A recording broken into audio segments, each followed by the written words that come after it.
ma fiicnayn oo kuma badnayn dayrtiina waaba baaqata laakiin labadii dayrood iyo labadii guya ka horreeyeyba runtii aada iyo aad bay u fiicnaayeen dhulkiina waaba soo noqday waxa uun dhacay soo guuraa dad badan ayaa soo guuray oo ilaa bari ilaa gobolka Sanaag ilaa Togdheer ummad dhan baa ku soo guurtay dhulka ogaaga gubadaahi roobka dayrtu ma badnayn isaga naqdiba soo bixin baa cagta la mariyey asu dhibaatay runtii keentay waxaa hadda ugu yaab badan kulley anigu sheekana koo maqalay shaahid ma joogin geel horweyn oo la siinayo cunno oo galley iyo qamadi iyo loo qaybinayo oo loo karinayo oo maaragtay ninbaa anagoo weligu joognaa yidhi war hala 3-4 halood oo irmaan baa noo joogayo halihii iyo carruurtii baa hadda cashadii iyo qadadii soo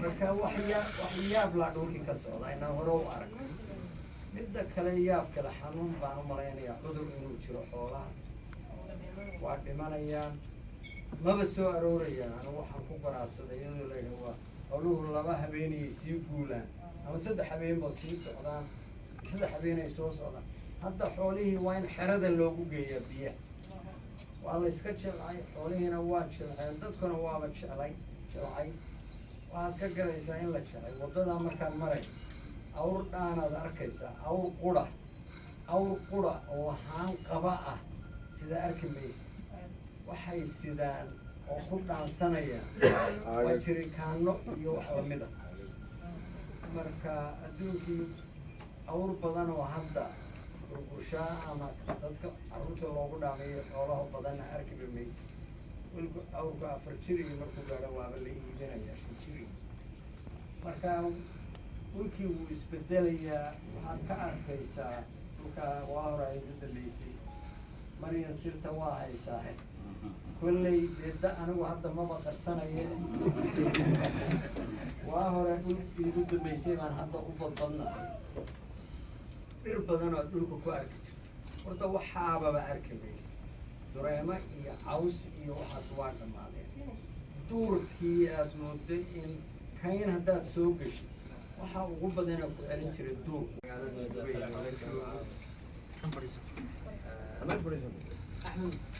waaba yaabe dee dubayo laleeyahay dallad ma haysataa roobka ah isaga dhigta iyo dhulkii oo abaara ka jiraan laakiin technologygu meelo badan buu gaadhay kolley gobolka California la yidhaah muddo 30-40 sano ka hor experiments baa laga waday sida roob loo abuuro cloud seeding waxaa ingiriisiga lagu yidhaah oo macnaheedu ay tahay haddii daruur badani ay timaado daruurta lama samayn kara laakiin haddii daruur badan ay aagga markaa la joogo ay timaado chemicals lagu daraa jira oo silver iodide iyo ay ka mid yihiin oo dedejiya sidii roob uu u samaysmo waxaan u malaynayaa nin akhtar oo 4 casho ka hor waxaan u tagnay cusbitaalkan American Hospitalka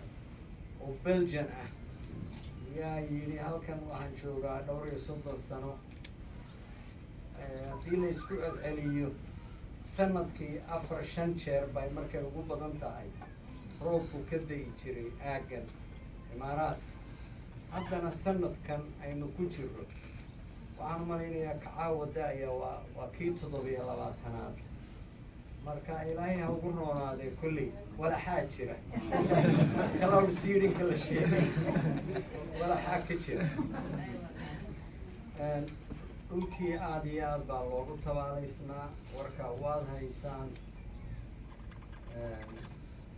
odayaal waaweyn iyo islaamaba waa ka warrameen intii uun ama ay u soo joogeen ama ay maqleen abaartan hadda gugiina ma fiicnayn roobku ma badnayn dayrtiina waaba baaqata laakiin labadii dayrood iyo labadii guya ka horreeyeyba runtii aada iyo aad bay u fiicnaayeen.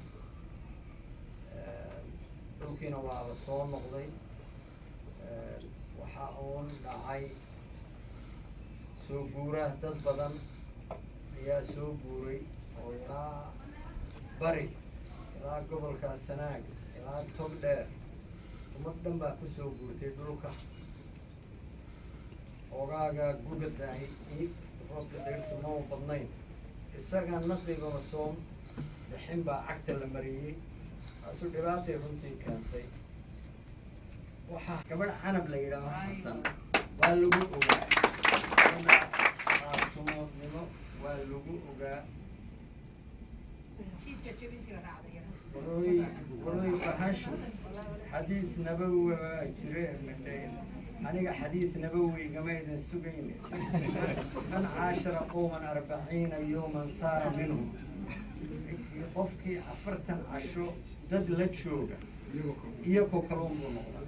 roy xamar qofka 10 sano jooga yahow walaaxaala sheegaa baa maqli doontaa hadhowta iyo luuqluuqyo badan oo la maro. 10kaa qof midaan uga leeyahay waxaa weeye nin madaxweynaha la doortay oo weliba reer abtilooya oo weliba ku muusanaabay oo yidhi reer Sool iyo Sanaag iyo Caynow abtiyaallow i doorta, wala gabadh baa u vood garaysay. 10kii qof gabadh baa u vood garaysay. 9kii kale 5 xasan bay u vood gareeyeen, 3 in cabdirashiid bay u vood gareeyeen, midna wuxuu u vood gareeyey ninka la yidhaha Sheekh Shariif. gabadh waa turday madaxweyne. warkaad haysaabaa gabadhaas waa ina Maxamuud Cismaan Cawad. waa gabadh barkada oo reer Wulwula. wixii barkada gacanta taagay waxa way madaxweyne waxa ku baaqmay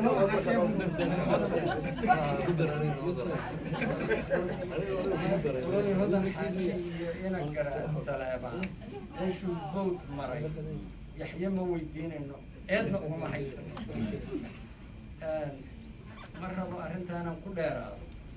waxaan arrinta xamar iyo farmaajo hadda aan rabay inaan uga sheego. qoray mujtamac burburay baa xamar jooga, Soomaaliya oo dhan jooga. xamarna waaba kaba sii fogtay. mucjise rabbaani unbaa xamar wax lagaga qaban karaa. waxaan u malaynayaa 22 sana dowlad Soomaaliyeed u shaqaynayay. afgooye iyo xamar iyo jowhar ma dhaafin. meelaan inta ahayn weligii kama shaqayn. anigu hadda odhan maayo laabta inaan geen garaaco, dadka waa aqaanaa. ilaa heer waa aqaanaa. dhaqankay guurista ka dhacdayna waa aqaanaa. sida siyaasadda hadda ay kala tahay iyo sida wax loo kala hufiya loo kala aadinayana waa arkaa. war xamar ina farmaajo in la doortay yaab bay hortala ay leedahay. abti habar wadaagso saas ma aad in la doorto dhan ku dhex jira. war culimay leeyihiin, isimay leeyihiin, qurba joog bay leeyihiin. anugu gabdhaha odhan maayo. gabdhuhu kuma jiraan. bes waa ta gabdhuhu haddaba kuma jiraan. haddaba waa inoo qorna.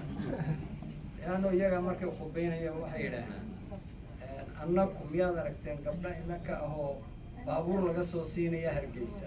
maya.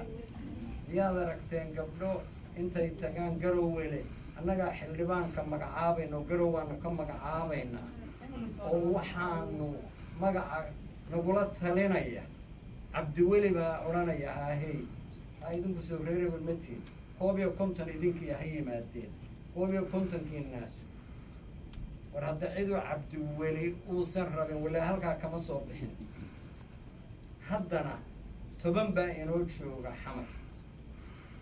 8 ahayd baarlamaanka horeba inoogu jiray iyo 2 sanadka ku jira.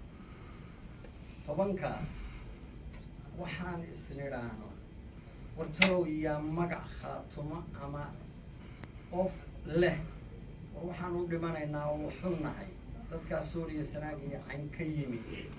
war yaynu ابن عسى مدى المادريين وهيرك انت النعاسي وكتشرتا وقوت ريا هابوي أديك كو وانت أنا جاي وربلا أديك كو ده هاب كو ولا أديك كو بابا ولا هذا انت هلكا ينوشوا قبل أنا بلاقي حسن واللجوء وجا أنا أسمع منه واللجوء وجا وروي بهشو حديث نبوي جريء من دين أنا حديث نبوي جماعة السجين من 10 قوما 40 يوما صار منهم قفكي عفرتن عشو دد لتشوجا إياكو كلام بنوضة روي حمر قفكا طبعا سنة شوجا يهو على حال الشيء شيء بعض مرة دون تعلو تيجيو لقلقية بدن ولا مرة طبعا كقف بدنا نقدر ليه حوي إن مدحوينا على الدور وولي بغير أبتلوية وولي بكم مصنعي ويجي غير سوريا سنة يحينه أبتيالو الدورتا ولا قبل بأوفوت كريسي طبعا كي قف قبل بأوفوت كريسي سقال كي كله شان حسن بأوفوت كريسي صدق إن عبد الرشيد